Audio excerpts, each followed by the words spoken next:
Hi my dear student, welcome you again in my YouTube channel magnetic tutorial. जैसा कि आप सभी को पता है कि हम लोगों ने 2 पार्ट कंप्लीट कर लिया है टिश्यू चैप्टर का, जो कि क्लास 9 के बायोलॉजी से लिया गया है। तो ये है आपका थर्ड पार्ट जो कि हम लोग स्टार्ट करने वाले हैं। तो आप जल्दी से जाके फर्स्ट और सेकेंड पार्ट को देख लें ताकि आपको ये थर्ड पार्ट भी इजीली वे से समझ में आ सके। तो आज हम लोग स्टार्ट करने वाले हैं परमानेंट टिश्यू से, जो कि एनसीईआरटी को हम लोग पढ़ेंगे लाइन बाय लाइन। फिर हम लोग बहुत सारा चीज़ को एक्स्ट्रा भी समझेंगे जो कि बहुत नेसेसरी होगा। और यही 2 चीज़ को आपको पढ़ना है, मतलब कि एनसीईआरटी को फॉलो करना है, कुछ चीज़ आपको एक्स्ट्रा बताया जाएगा उनको फॉलो करना है। और इसी के साथ आप एग्जाम में 100/100 इजीली वे से स्कोर कर पाएंगे। तो आज का पार्ट यहाँ से स्टार्ट होता है। तो चलिए फिर शुरू करते हैं पार्ट 3। ठीक है, देखेंगे स्टूडेंट ध्यान से। परमानेंट टिश्यू हम लोग स्टार्ट करने वाले हैं।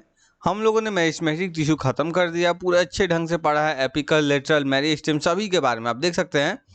मैंने सभी के पार्ट्स को इजीली वैसे डिफाइन किया है, कैसे क्या होगा, किसमें क्या होता है, कैसा दिखता है, शेप क्या होता है, सभी चीज़ को। तो आप ज़्यादा देरी नहीं करके फटाफट से जाके फर्स्ट सेकेंड पार्ट, जिसका लिंक डिस्क्रिप्शन में दिया हुआ है, आप जरूर देखेंगे ताकि आपको थर्ड पार्ट भी इजीली वैसे समझ में आएगा। तो फिर आप अपने एनसीईआरटी को सामने रखेंगे और ध्यान बाई ध्यान से पूरा लाइन बाय लाइन हम पढ़ेंगे। आपको समझना पड़ेगा, आप यहाँ से इजीली वैसे समझ पाएंगे। देखिए लिखा हुआ है, what happens to the cells formed by meristematic tissue. पहला पॉइंट यहाँ पे क्या बोल रहा है कि जो मेरिस्टेमेटिक टिश्यू से जो सेल फॉर्म होते हैं उनके साथ होता क्या है एक्चुअली, आखिर वो परमानेंट टिश्यू में कैसे बदलते हैं, क्या होता है। ठीक है, ये क्वेश्चन अराइज किया। जैसे कि आपको पता था कि मेरिस्टेमेटिक टिश्यू में जिसको ग्रोइंग टिश्यू भी बोलते हैं और उसको डिवाइडिंग टिश्यू भी बोलते हैं ना। तो हम लोग अब पढ़ने वाला परमानेंट टिश्यू। तो इसका मतलब क्या समझ में आ रहा है, जो कि नॉन डिवाइडिंग होने वाला। परमानेंट मतलब क्या, फिक्स है ना, फिक्स हो जाना, मतलब कि नॉन डिवाइड, जो कि ग्रोइंग नहीं करेगा, है ना। ये सभी चीज को आप ध्यान में रखेंगे। चलिए आगे बढ़ते हैं। They take up a specific role and lost ability to divide। जो मेरिस्टेमेटिक जो टिश्यू होते हैं वो अब क्या करते हैं, अब अपना मतलब जो भी, मतलब पहले तो पता था कि आपको ग्रोइंग टिश्यू में आते हैं, ग्रोइंग करते हैं, ठीक है, डिवाइड करते हैं। बट अब वो अपने जो डिवीजन जो पावर है उनका, जो डिवाइड होने का एबिलिटी है, उसी चीज को लॉस कर बैठते हैं। ठीक है, तो अब देखिए, as a result they form a permanent tissue. जब वो लॉस कर गए, मतलब कि जब वो नॉन डिवाइडिंग में आ गए, जब वो मतलब क्या बोल सकते हैं कि वो अब मतलब क्या ग्रो नहीं कर सकते हैं, नॉन ग्रोइंग में आ गए, तब आप उस टिश्यू को बोल सकते हैं कि वो परमानेंट टिश्यू है। बात क्लियर हो रहा है, मतलब कि 2 टिश्यू, क्या क्या, एक आपका मेरिस्टेमेटिक और एक आपका परमानेंट। तो मेरिस्टेमेटिक तो आपने समझ लिया, मेरिस्टेमेटिक तो जो ग्रोइंग था वो था पूरा। अब मतलब कि जो ग्रो करने के एबिलिटी को खत्म कर ले, अब वो आ गया परमानेंट, मतलब कि फिक्स टिश्यू बन गए। चलिए, दिस प्रोसेस लिखा हुआ, this process of taking up a permanent shape, size and function is called differentiation. याद रखिए, क्वेश्चन बार बार एग्जाम में आता है, व्हाट इज डिफरेंशिएशन। तो आप समझेंगे डिफरेंशिएशन है क्या, है ना। डिफरेंशिएशन को भी समझना जरूरी है। तो डिफरेंशिएशन कुछ नहीं है, बस यही है कि जब वो अपने मेरिस्टेमेटिक टिश्यू जब वो लॉस कर जाता है अपने एबिलिटी को डिवाइड करने से, ठीक है, अब वो किस में बदलता है, परमानेंट शेप में, परमानेंट साइज में, परमानेंट फंक्शन में, सभी चीज अपना क्या करता है, फिक्स कर लेता है, मतलब कि डिफाइनाइट कर लेता है ना। इसी प्रक्रिया को बोलते हैं डिफरेंशिएशन। समझ में आ रहा है बात, क्या लिखा हुआ आगे समझेंगे। Differentiation leads to a development of various type of permanent tissue. अब देखिए, डिफरेंशिएशन होने के कारण ही परमानेंट टिश्यू वेरियस टाइप के बनते हैं, मतलब वेरियस टाइप के डेवलप करते हैं, किसमें, परमानेंट टिश्यू में। ठीक है, परमानेंट टिश्यू के, याद रखिएगा। अब देखिए यहाँ पे, ये तो एनसीईआरटी ने लिख दिया। अब मैं भी आपको बोलता हूँ, एनसीईआरटी जो लिखता है वो सही है ना, बट उसको थोड़ा इजिली वे में क्या हम लोग गेन कर पाएंगे, तो एकदम गेन कर पाएंगे। अगर आप इस चैनल से जुड़े हुए हैं तो आपको पता है कि यहाँ पे इजीली वे से आपको गेन करना सिखाया जाएगा, कैसे आप समझ सकते हैं सभी चीज़ को, है ना। चलिए फिर यहाँ पे आप ध्यान से देखेंगे स्टूडेंट, आपको अगर पूछा जाए एग्जाम में कि डिफरेंशिएशन क्या है, पूछा जाएगा और पूछा जाता भी है ना। डिफरेंशिएशन, सॉरी क्यों नहीं चल रहा है भाई, डिफरेंशिएशन, 1 मिनट चलने लगा। तो पूछा जाए तो आप क्या लिखेंगे, डिफरेंशिएशन के बारे में क्या लिखेंगे, आप तो देख चुके हैं जो लिखा हुआ इनसाइड वो तो लिखेंगे ही। इसके साथ साथ आप ये लिख सकते हैं कि डिफरेंशिएटेड जो प्लांट होते हैं, डिफरेंशिएटेड जो प्लांट होते हैं, ठीक है, plant cell can not divide और produce any type of cells. याद रहेगा आज के बाद आपको ये पॉइंट भी आप वहां पे जोड़ सकते हैं अपने से, याद रहेगा, ठीक है ना। तो ये सब चीज आपका डिफरेंशिएशन में आ जाता है। तो डिफरेंशिएशन तो आप बहुत आसान चीज था जिसको आप समझ चुके होंगे अभी तक। अब बढ़ते हैं आगे अपने पॉइंट की तरफ, है ना। चलिए एक्टिविटी 6.2 को हम लोग ध्यान से पढ़ेंगे। फर्स्ट पॉइंट स्टूडेंट लिखा हुआ है, take a plant stem and with the help of your teacher cut into a thin slices or section। पतला सा सेक्शन उसमें से निकाल लेना है स्टीम से, है ना। now stain the slice with a saponin। Staining करने का मतलब क्या होता है स्टूडेंट, आपको पहले भी सेल वाले चैप्टर में मैंने बताया है। आप सिंपली समझेंगे कलर करना, कलराइजेशन। स्टेनिंग से कलराइजेशन होता है, मेनली आप बोल सकते हैं रेड कलर न्यूक्लियस वहां पे शो होने लगता है ना।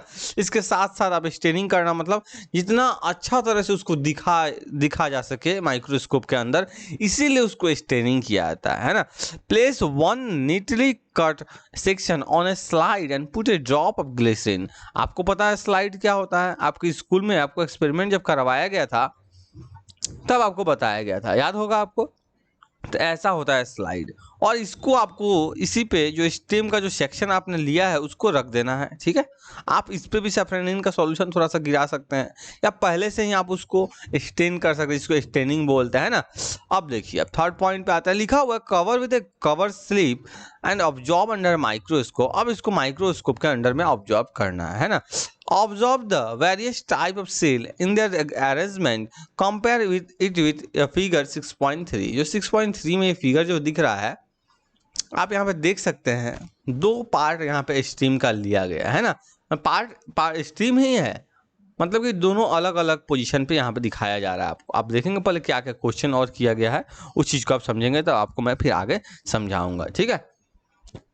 पहला क्वेश्चन आपसे अराइज किया जाता है कि ऑब्जर्वेशन आपको क्या मिला, इसको आपको यहाँ पे बताना है, ठीक है। तो हम लोग पढ़ते हैं लाइन बाय लाइन। लिखा है पहला, are all cell similar in structure. क्या सभी जो सेल है क्या वो सिमिलर इन स्ट्रक्चर है? तो आपका पहला यहाँ पे आंसर होगा कि नो। क्यों नो? क्योंकि आप देख पा रहे हैं यहाँ पे सेल अलग अलग शेप के दिख रहे हैं। आपको दिख रहा है, आपको, मुझे भी दिख रहा है ना।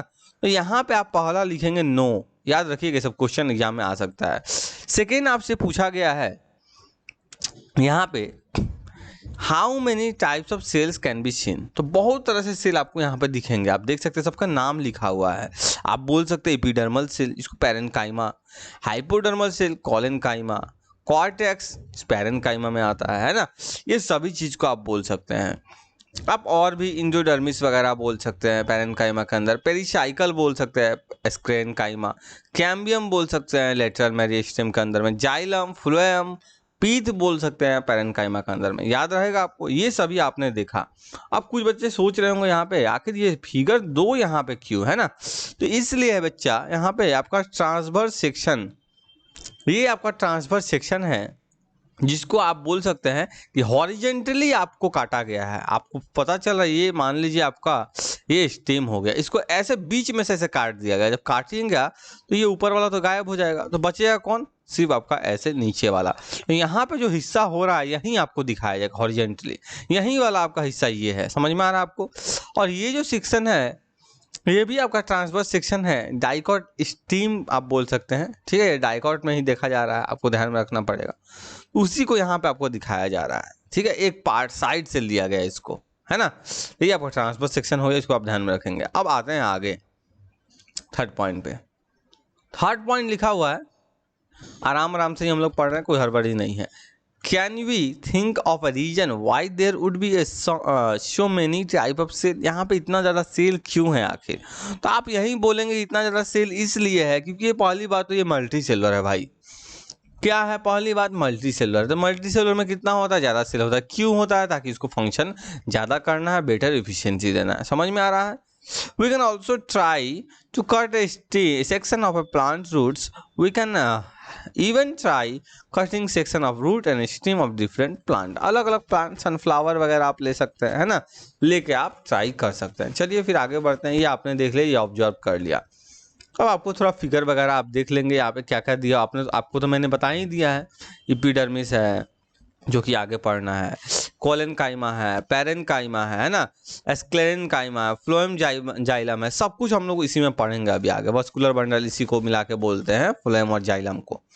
इसमें कैम्बियम भी आपका आएगा, क्यूटिकल है, कॉर्टेक्स वगैरह सब कुछ यहाँ पे आपको देखने के लिए मिल रहा है। चलिए लाइन बाय लाइन पढ़ते हैं हम लोग, फिर आगे बढ़ते हैं, ज़्यादा टाइम का वेस्टेज नहीं करके सिंपल परमानेंट टिश्यू की तरफ बढ़ते हैं स्टूडेंट। तो अब यहाँ पर आपको परमानेंट टिश्यू समझ में आ रहा है कि परमानेंट टिश्यू आखिर है क्या, इसको आपको समझना था। यहाँ पे आपने समझ लिया है ना। अब अगर मैं बोलूं कि परमानेंट टिश्यू को डिफाइन कर सकते हैं क्या आप बोलेंगे हाँ डिफाइन कर सकते हैं। आप इसको बोल सकते हैं परमानेंट टिश्यू को क्या बोल सकते हैं कि ऐसा ग्रुप ऑफ सेल जो मेरिस्टेमेटिक टिश्यू से बनता है ना, मेरिस्टेमेटिक टिश्यू से, उसका क्या बोलेंगे, जो कि फिक्स कर दिया जाता है पोजीशन के हिसाब से, ठीक है। और इसमें क्या होता है, एबिलिटी जो होता है डिवाइड करने का वो लॉस होता है इनके बॉडी पार्ट्स में, आप बोल सकते हैं। इसी टिश्यू को बोलते हैं परमानेंट टिश्यू। समझ में आ रहा है बात। और जो ये प्रोसेस होता है, मतलब कि आपका मेरिस्टेमेटिक से परमानेंट बनाने का, मतलब कि शेप को फिक्स करने का, साइज को फिक्स करने का, फंक्शन को फिक्स करने का, इसी प्रक्रिया को डिफरेंशिएशन हम लोग बोलते हैं। समझ में आ रहा है? Are you getting? आपको समझ में आ रहा होगा, ठीक है। बहुत अच्छे से एकदम आराम से पढ़ाया जा रहा है, कोई हड़बड़ी नहीं, कोई बहुत जल्दीबाजी नहीं, क्योंकि हम लोग पार्ट बाय पार्ट पढ़ेंगे, टाइम लगेगा। 5 पार्ट की जगह 7 पार्ट पढ़ेंगे, 8 पार्ट पढ़ेंगे, लेकिन आराम से पढ़ेंगे ताकि समझ में आए। सुकून मिलना चाहिए, है ना। पढ़ाई को अगर देखें तो सुकून होना चाहिए कि चलो समझ में आया। आपको भी समझ में आ गया। आप परमानेंट टिश्यू में और क्या क्या बोल सकते हैं स्टूडेंट कि यहाँ पे जो मैच्योर जो सेल होते हैं, ठीक है, उनका साइज, शेप और फंक्शन फिक्स होता है। यहाँ पे एबिलिटी टू डिवाइड जो इनका होगा वो पोजेस नहीं होता है, ठीक है। कैन नॉट, मतलब आप बोल सकते हैं they do not have ability to divide, ये आप इजीली वैसे बोल सकते हैं। यहाँ पे जो होते हैं लिविंग होते हैं मेनली परमानेंट टिश्यू में, ठीक है।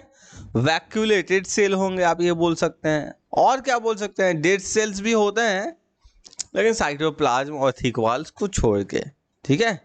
ये सभी चीज़ आपको पढ़ने के लिए मिलेगा। आपको मैं कल के क्लास में, अभी तो नहीं बताऊंगा, पहले पूरा परमानेंट पढ़ लेंगे, तब मेरिस्टेमेटिक और परमानेंट के बीच में डिफरेंट बताऊंगा कि क्या क्या डिफरेंसेस होते हैं, ठीक है। अब हम लोग बढ़ते हैं आगे। सिंपल परमानेंट टिश्यू, है ना, सिंपल परमानेंट टिश्यू हम लोग पढ़ने वाले हैं। चलिए शुरू करते हैं यहाँ से। A few layers of cell beneath the epidermis. याद रखिए बीनीथ का मतलब होता है नीचे, जस्ट एपिडर्मिस के नीचे। अब देखिए, अब आपको समझ में नहीं आया एपिडर्मिस क्या है, तो एपिडर्मिस पढ़ना है जस्ट इसके बाद। जैसे ही सिंपल परमानेंट टिश्यू खत्म होगा वहीं से एपिडर्मिस आपका स्टार्ट, मतलब एपिडर्मिस ये समझ लो, है ना, वहीं से, मतलब इसी के पार्ट में दिया हुआ है नीचे। चलो फिर स्टार्ट करते हैं। पेरेनकाइमा, कोलेनकाइमा, स्क्लेरेनकाइमा, ये सब पढ़ लेंगे तब हम लोग एपिडर्मिस भी पढ़ेंगे, बट नेक्स्ट क्लास में पढ़ेंगे, है ना। Epidermis generally simple permanent tissue. Parenchyma is the most common simple permanent tissue. जो पेरेनकाइमा जो होता है, याद रखिएगा, ये आपका फर्स्ट यहाँ से स्टार्ट हो रहा है, जो कि पार्ट में आप ला सकते हैं। सिंपल परमानेंट टिश्यू का 3 पार्ट, पहला पेरेनकाइमा से हम लोग यहाँ से स्टार्ट कर रहे हैं। It consist of relatively unspecialised cell with thin cell wall. यहाँ पर थिन सेल मतलब झिल्ली जैसा सेल वॉल इनका होगा। किसका किसका? पेरेनकाइमा का। याद रहेगा आपको, पेरेनकाइमा का, ठीक है। ये सिंपल होते हैं, सिंपलेस्ट होते हैं, आप बोल सकते हैं, लिविंग होते हैं और प्रिमिटिव होते हैं, क्योंकि नए हैं, इसके बाद ही तो आएगा आपको कोलेनकाइमा, स्क्लेरेनकाइमा, ये सब, है ना। तो प्रिमिटिव होते हैं। आप ये बोल सकते हैं कि प्लांट में ज़्यादातर एबंडेंट मात्रा में कौन पाया जाता है, आपको आज के बाद याद रखना है, यही पेरेनकाइमा। पूछा जाएगा तो आपको यही आंसर देना है। समझ में आ रहा है? They are living cell, living cell की बात आ गई, मैं अभी बोला। They are usually loosely arrange. Loosely arrange का मतलब आपको समझ में आ रहा है? आपने केमिस्ट्री में भी पढ़ा था, सॉलिड लिक्विड गैस। गैस में क्या पढ़ा था? पार्टिकल दूर दूर होता है। तो यहाँ आप पढ़ेंगे सेल के बारे में कि सेल दूर दूर है, तो ये हुआ लूजली, मतलब कि ढीला, है ना। अगर लिखा रहेगा टाइटली अरेंज, तो आप समझेंगे इंटरसेलुलर स्पेस वहाँ एब्सेंट है, वहाँ है ही नहीं। यहाँ है कि नहीं, देखो तो सेल सेल के बीच में है, सब में है ना, तो यहाँ पे आप लिख सकते हैं। आगे बढ़ते हैं। The large spaces between cell intercellular spaces are found in this tissue। है बात आ गया, मैंने अभी बताया यही है आपका इंटरसेलुलर स्पेस। इंटरसेलुलर स्पेस का मतलब स्टूडेंट, इंटरसेलुलर स्पेस का मतलब सेल सेल के बीच में, किसके किसके बीच में, सेल सेल के बीच में जो स्पेस जो होता है इसी को बोलते हैं इंटरसेलुलर स्पेस। इसके होने का मतलब क्या है कि लूजली अरेंज है, सेल दूर दूर है ना, इस चीज को आप ध्यान रखेंगे। This tissue generally stores food. इस टिश्यू का काम मेनली क्या है, ये फूड को स्टोर करता है। याद रहेगा आज के बाद आपको, फूड स्टोरेज में ये हेल्प करता है। समझ में आ रहा है। अगर आप आगे बढ़ते हैं स्टूडेंट, इसका शेप की अगर बात करते हैं तो ये मेनली ओवल शेप का होता है ना। ये कौन से शेप का होता है, मेनली आपका ओवल शेप का, याद रखिएगा, मेनली ओवल। सिलिंड्रिकल भी होता है, सिलिंड्रिकल भी होता है। ओवल और सिलिंड्रिकल ये दो चीज आप लोग याद रखिएगा, है ना। अगर आप आगे बढ़ते हैं पैरेन्काइमा के बारे में, तो जितना आपने पढ़ा अभी तक, लूजली पैक होता है, इंटरसेलुलर स्पेस यहाँ पे होता है ना।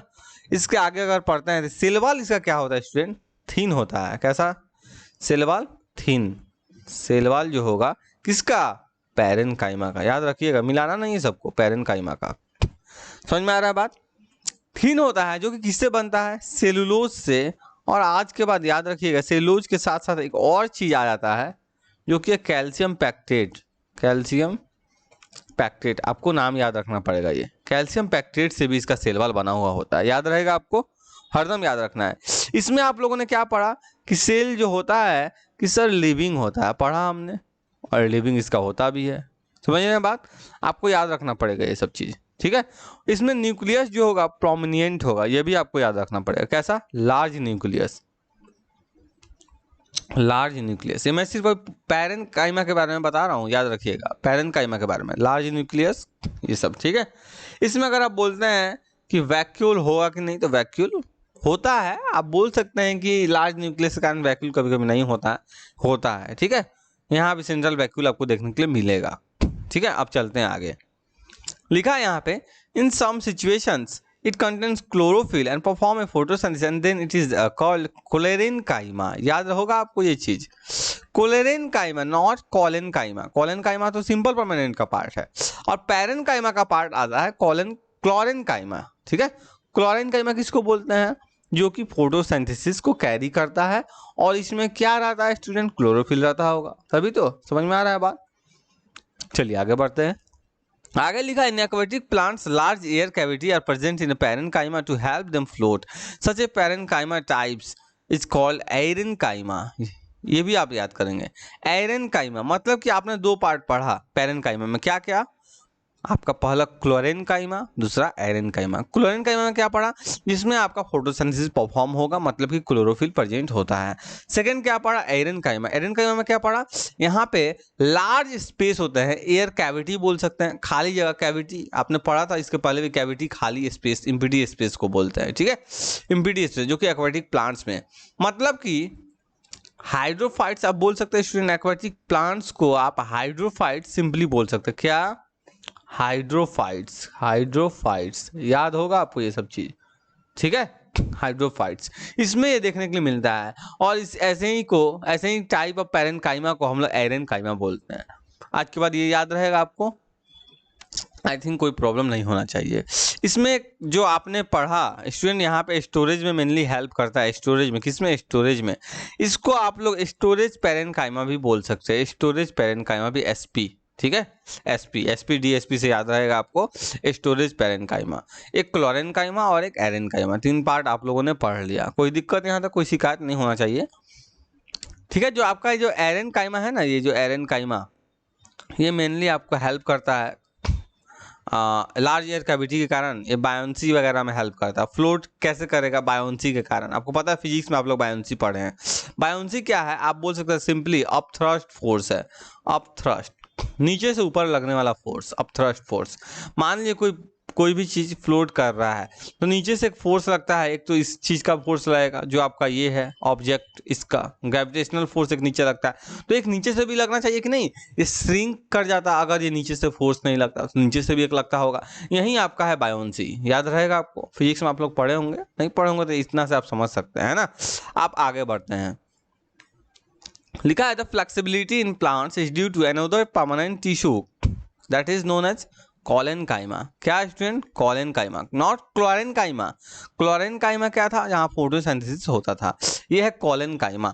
फ्लेक्सिबिलिटी पहुंचाता है, मतलब कि आप बोल सकते हैं लचीलापन, आपका लचकता हुआ, आपको पता चल रहा है कोई भी कोई पार्ट इजीली वैसे लचक सकता है, ठीक है, किसमें? प्लांट में, मतलब कि वो इजीली वैसे बेंड करा सकते हैं आप, उसी को बोलते हैं फ्लेक्सिबिलिटी, है ना। ये किसके कारण होता है? कॉलेनकाइमा के कारण, याद रहे, क्लोरीन नहीं collen. It allows bending of various parts of plant like tendrils and stem of climbers without breaking. बिना टूटे ही ये इजिली वैसे स्टेम, टेंड्रिल्स वगैरह हो गया, किसके? क्लाइंबर्स प्लांट से। क्लाइंबर्स मतलब जो दूसरे के ऊपर, मतलब इजिली वैसे लत्ती वाला जो बोलते हैं वो हो गया क्लाइंबर्स, है ना। तो वो सभी में ये सब चीज पाया जाता है मेनली, कौन? फ्लेक्सिबिलिटी के आधार पर आप बोल सकते हैं ये कॉलेनकाइमा पाया जाता है वहां पे, मतलब कि another type of simple permanent tissue, जहाँ पे आप इजीली वैसे आप उसको सपोर्ट मिलता है, बिना ब्रेक हुए ही, बिना टूटे हुए वो इजीली वैसे अपना हेल्प कर सकता है खुद को, ठीक है। It also provide mechanical support, या मैकेनिकल सपोर्ट में भी हेल्प करता है, ठीक है। We can find this tissue in leaf stalk below the epidermis, just epidermis के नीचे, लीफ के स्टाक रीजन में, स्टाक बोलेंगे, स्टॉक्स नहीं, ठीक है, ल यहाँ साइलेंट हो जाएगा, उस रीजन में ये पाया जाता है, याद रहेगा आपको, ताकि वहां से इजीली वैसे वो बेंड कर सके। आप देखते होंगे लीफ कितना आराम से बेंड कर पाता है ना, बहुत तो हार्ड होता नहीं है, याद होगा। The cells of tissue are living, इसमें जो सेल्स होंगे वो लिविंग, ऊपर भी आपने लिविंग पढ़ा। इलोंगेटेड एंड इरेगुलरली थिकेंड, कैसा होता है? इरेगुलरली, नॉट रेगुलर, थिकनेस इसका इरेगुलर होगा, इलोंगेटेड मतलब लंबा आप बोल सकते हैं, ठीक है। एट द कॉर्नर्स, कॉर्नर्स पे होता है elongated. There is a very little intercellular space, मतलब कि आप कंपेयर करते हैं अगर पैरेनकाइमा से, तो यहाँ पे जो आपका इंटरसेलुलर जो स्पेस होगा वो थोड़ा सा कम होगा, मतलब कि उसको आप गैस समझ लो, इसको आप लिक्विड, है ना, लिक्विड में थोड़ा सा गैस के कंपेयर में थोड़ा सा कम है, सॉलिड में तो होता ही नहीं है ना। इसको समझ में आ रहा है आपको बात? मैं कंपेयर करके बता रहा हूँ, अब ये मत बोलना कि सर केमिस्ट्री में कहाँ से इसमें ला दी, मैं कंपेयर करके बस जस्ट आपको बता रहा हूँ, है ना। अब आगे देखते हैं, यहाँ पे आपको देखने के लिए दिख रहा होगा कॉलन, सॉरी हाँ, कॉलेनकाइमा में क्या क्या आपको दिख रहा होगा आपको स्टूडेंट, यहाँ पे पहला तो इंटरसेलुलर स्पेस, आप ए नंबर जो है उसका आपका पैरेनकाइमा है, आपको देखने को मिल रहा है, हल्का का इंटरसेलुलर स्पेस दिख रहा है। कॉलेनकाइमा बी नंबर है ना। सेल वॉल, वैक्यूल, न्यूक्लियस होता है, न्यूक्लियस देखो कितना बड़ा है, छोटा है सॉरी, वैक्यूल बड़ा है, यहाँ पे वहाँ भी परमानेंट न्यूक्लियस होता है। और स्क्लेरेनकाइमा ये सब अभी हम लोग पढ़े नहीं है, ये दोनों पढ़ना है अभी, है ना। तो ये आपका फिगर था थोड़ा सा। तो स्क्लेरेनकाइमा में जाने से पहले स्टूडेंट थोड़ा सा और क्या प्लान आप डिस्कस कर सकते हैं कॉलेनकाइमा के बारे में, जरूरी है डिस्कस करना, थोड़ा सा डिस्कस कर ही सकते हैं ना। चलिए डिस्कस कर लेते हैं। कॉलेनकाइमा में आपने क्या पढ़ा स्टूडेंट? इसका मेनली क्या था? लिविंग था, है ना, मेनली लिविंग था। दूसरा क्या आपने पढ़ा इसमें? थिन वॉल्ड था, थिन वॉल्ड आप बोल सकते हैं, है ना। और ये कॉम्पैक्ट था थोड़ा सा, किसके कंपेयर में? पैरेनकाइमा के कंपेयर में, हल्का सा यहाँ पे इंटरसेलुलर स्पेस कम देखने के लिए मिलता है। इसको भी आप लिख सकते हैं, इंटरसेलुलर स्पेस जो होगा यहाँ पर आप बोल सकते हैं प्रेजेंट होता है, बस जनरली एब्सेंट आप लिख देंगे, जनरली एब्सेंट, क्योंकि आपको फिगर में भी देखने के लिए नहीं मिल रहा होगा, है ना। फिगर में देख सकता है, नहीं देखने के लिए मिलेगा। देखिए अगर आप आगे बढ़ते हैं तो इसमें आप क्या बोल सकते हैं, और आप भी याद रखिए जो इसका जो थिकनिंग है वो भी सेलुलोज से डिपोजिशन होता है, सेलुलोज का डिपोजिशन होता है, और यहाँ भी पेक्टिन होता है ना, पेक्टिन यहाँ भी पाया जाएगा, वहाँ पे कैल्शियम पेक्टेट, यहाँ पे पेक्टिन पाया जाता है। कहाँ पे? कॉर्नर्स पे पाया जाता है, कॉर्नर्स पे, यहाँ पे इलोंगेटेड शेप आपने पढ़ा अभी, है ना। और यहाँ पे जनरली इलोंगेटेड इन शेप होते हैं, याद रखिएगा, elongated in shape, elongated in shape, याद रहेगा ये सब आपको, इसलिए मैं यहाँ पे लिख रहा हूँ, नहीं तो मैं बोल देता फिर आपको याद नहीं रहता, है ना। 5-6 पॉइंट तो यही हो गया। आप यहाँ पे और क्या बोल सकते हैं? ओवल में भी होता है आप, और इसमें पॉलीगोनल बोल सकते हैं, पॉलीगोनल टाइप, ये सभी चीज़ आप यहाँ पे जनरल कैरेक्टरिस्टिक से लिख सकते हैं। आपको समझ में आ रहा है ये सब? कोई दिक्कत नहीं, यहाँ तक आई थिंक कोई दिक्कत नहीं होना चाहिए। ठीक है, चलो फिर आगे बढ़ते हैं। अब आते हैं हम लोग नेक्स्ट आपका स्क्लेरेनकाइमा, ये भी बहुत इंपॉर्टेंट है। लिखा है yet another type of plant tissue is sclerenchyma.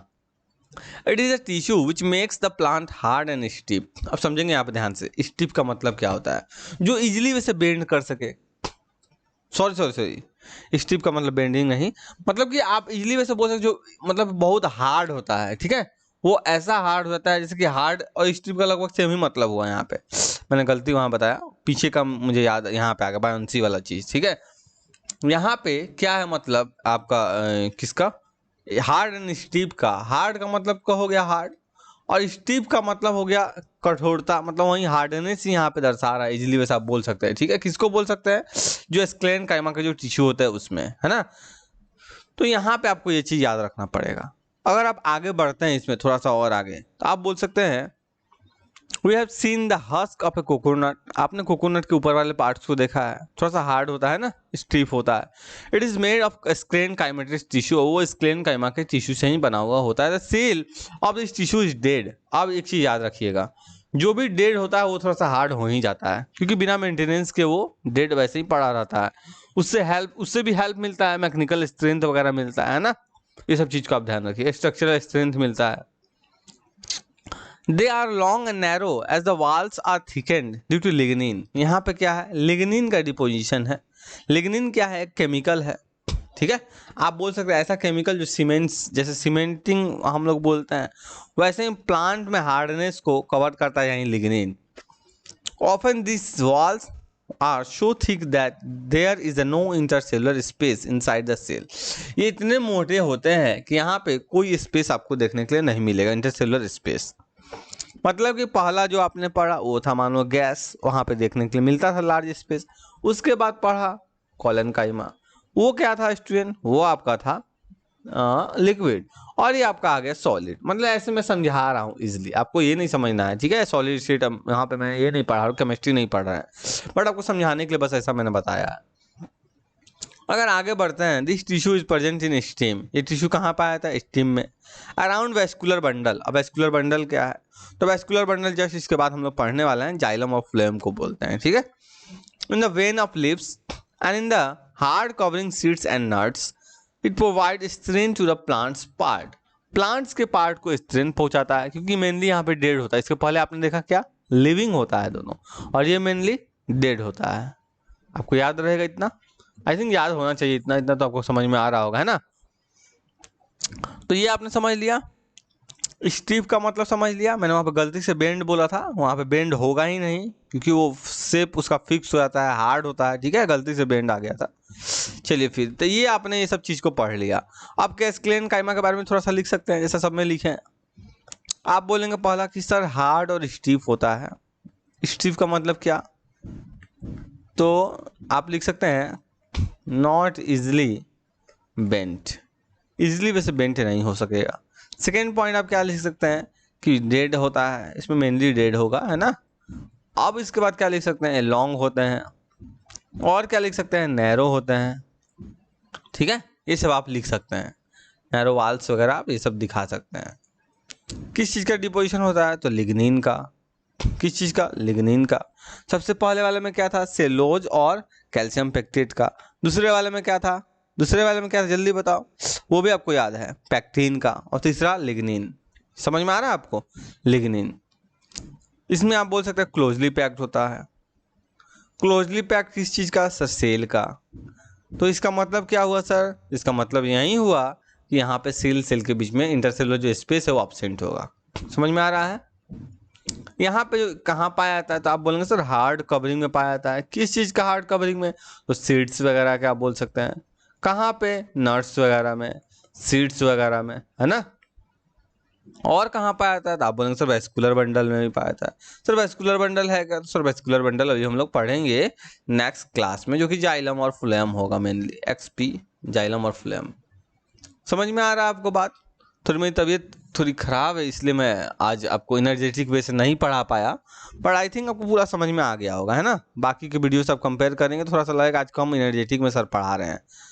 कुछ तो बात है ना। तो थोड़ा तबीयत मेरा ख़राब है इसलिए, बस, और कुछ बात नहीं है।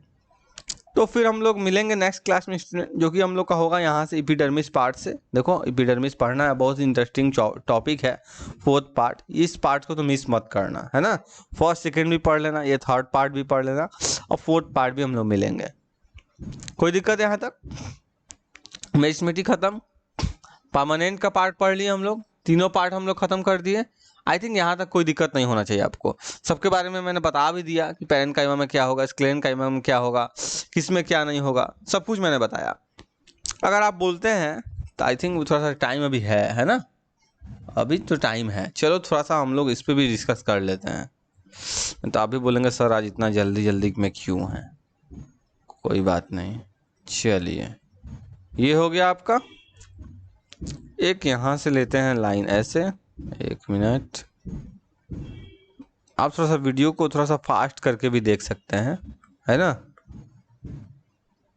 आप उसको मल्टीपल 2 का कर देंगे, जल्दी जल्दी आपको थोड़ा सा वीडियो हो जाएगा, तब आप इजीली वैसे देख पाएंगे। चलिए फिर यहाँ से जल्दी जल्दी आपको बताया था फटाफट से एकदम। पहला क्या पढ़े?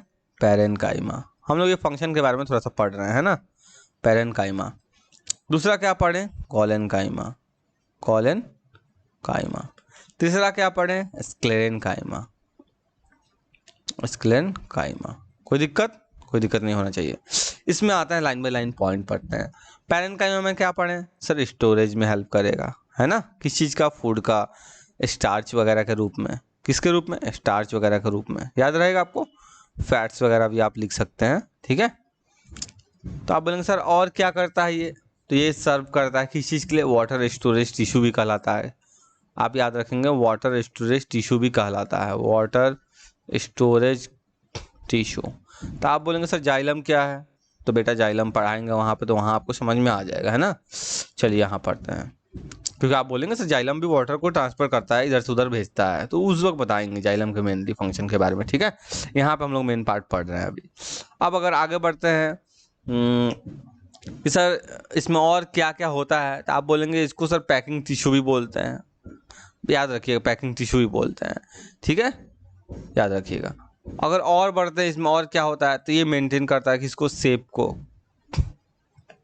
मेंटेन करता है शेप को, मेंटेन द शेप, ठीक है। किस चीज़ के? प्लांट्स के। याद होगा आपको, ये सब फंक्शन में लिखवा रहे हैं, ठीक है। पैरेन्काइमा। आगे बढ़े कॉलेन्काइमा में, इसमें क्या आप पढ़ सकते हैं? तो आप बोलेंगे सर मैकेनिकल सपोर्ट वगैरह मिलता है यहाँ पे। जो हम लोगों ने पढ़ा अभी उसी चीज़ को बस रिकैप कर रहा है, और कुछ एक्स्ट्रा मैं नहीं बता रहा हूँ यहाँ पे, ठीक है, ताकि आपको एक जगह हो जाए। इलास्टिसिटी प्रोवाइड करता है ना, इलास्टिसिटी प्रोवाइड, फ्लेक्सिबिलिटी जो हमने लिखा था, है ना। आप बोल सकते हैं यहाँ पे सर स्ट्रेंथ देता है, और भी बहुत सारा चीज़ है, आप इस चीज़ को ध्यान में रखेंगे। इसके अलावा फ्लेक्सिबिलिटी है, एरियल पार्ट्स को याद रखेंगे, रूट वाले को नहीं, एरियल पार्ट्स को फ्लेक्सिबिलिटी पहुंचाता है, ठीक है। यंग लिप्स वगैरह में, यंग में ना कि बाद में भी देता है, लेकिन यंग लिप्स में ज़्यादा होता है। ये आपका अलाइव होता है, मतलब लिविंग सेल्स इसमें पाए जाते हैं, ठीक है। कॉलेन्काइमा भी आपको फूड को स्टोरेज करता है, याद रखिएगा, फूड को स्टोरेज करता है कॉलेन्काइमा भी, ठीक है। स्क्लेरेन्काइमा में अगर बात करते हैं स्टूडेंट, स्क्लेरेन्काइमा में क्या बोलेंगे? अभी जस्ट पढ़े हम लोग, ये तो और आसान है। मैकेनिकल सपोर्ट, रिजिडिटी प्रोवाइड करता है, कठोरता, किस चीज़ को? प्लांट्स को। आगे अगर बढ़ते हैं इसमें, आप बोल सकते हैं प्रोटेक्टिव नेचर होता है इसका, प्रोटेक्टिव कवरिंग बोल सकते हैं, है ना, प्रोटेक्टिव कवरिंग। और आपसे पूछे तो और आप क्या बता सकते हैं? जल्दी जल्दी जल्दी जल्दी बताओ जल्दी। तो आप ये बोल सकते हैं इससे और क्या क्या फ़ायदे भी हैं। आपको पता है कि नट्स वगैरह में पाया जाता है, सीड्स में पाया जाता है, हार्ड कवरिंग में, हस्क ऑफ कोकोनट, अभी जस्ट मैंने आपको बताया। आप कॉमर्शियली भी इसके यूज में ला सकते हैं, जैसे कि जूट, हेम्प वगैरह आपको पढ़े होंगे, कॉमर्शियल वैल्यू है इस चीज़ का, ठीक है। उससे आप रोप्स वगैरह बना सकते हैं, क्या क्या? रोप्स वगैरह बना सकते हैं आप, मैट्स वगैरह बना सकते हैं घर में, कॉमर्शियल यूजेज में आप ला सकते हैं, ठीक है। कॉमर्शियली आप इसको भी यूज कर सकते हैं, कॉमर्शियल यूजेज में आप इसको ला सकते हैं। कोई दिक्कत यहाँ तक? चलिए फिर, आपने आज पढ़ लिया पैरेन्काइमा, कॉलेन्काइमा और स्क्लेरेन्काइमा। बहुत अच्छे से मैंने आराम से आज पढ़ाया, कोई हड़बड़ी नहीं था, कोई आराम से हम लोग पढ़ लिए। 40-45 मिनट का वीडियो हो चुका होगा। तो फिर हम लोग नेक्स्ट क्लास में पढ़ेंगे स्टूडेंट एपिडर्मिस के बारे में, जो कि आपको यहाँ पे दिख रहा होगा। ठीक है, बहुत इंटरेस्टिंग टॉपिक है, इस टॉपिक को तो मिस करना ही मत।